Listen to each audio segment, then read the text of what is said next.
नमस्कार मंडळी. बाई वाड्यावर या हा संवाद ऐकला की डोळ्यासमोर उभं राहतं एक विशेष व्यक्तिमत्व. ते कधी सरपंच बनून, तर कधी खलनायक बनून, तर कधी मायाळू सासरा बनून. हे व्यक्तिमत्व अजूनही प्रेक्षकांच्या मनावर राज्य करत आहे. असं अष्टपैलू कलाकार म्हणजे निळू फुले. निळू फुले म्हटले की अजूनही त्यांची खलनायकाची भूमिकाच डोळ्यासमोर उभी राहते आणि अंगाचं जणू काही पाणीच होतंय. तर मंडळी, आज आपण या दिग्गज कलाकारांच्या मुलीविषयी माहिती घेऊया. जसा बाप तशीच लेक.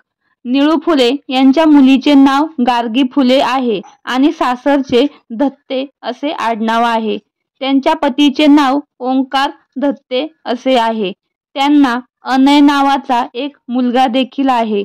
निळू फुले जरी आज आपल्यात नाहीत, पण त्यांची कन्या त्यांचा अभिनयाचा वारसा पुढे नेत आहे.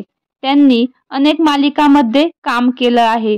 तुला पाहते रे या मालिकेत त्यांनी ईशाची आईची भूमिका साकारली होती आणि या मालिकेमुळेच त्या घराघरात जाऊन पोहोचल्या. तसेच सुंदरा मनामध्ये भरली या मालिकेमध्येही त्यांनी काम केलं आहे. तसेच नाटकातही आपली वेगळीच छाप उमटवली आहे. तर मंडळी, तुम्हाला निळू फुले यांच्या मुलीविषयीची माहिती जाणून घेऊन कसं वाटलं नक्की कमेंट करून सांगा. धन्यवाद.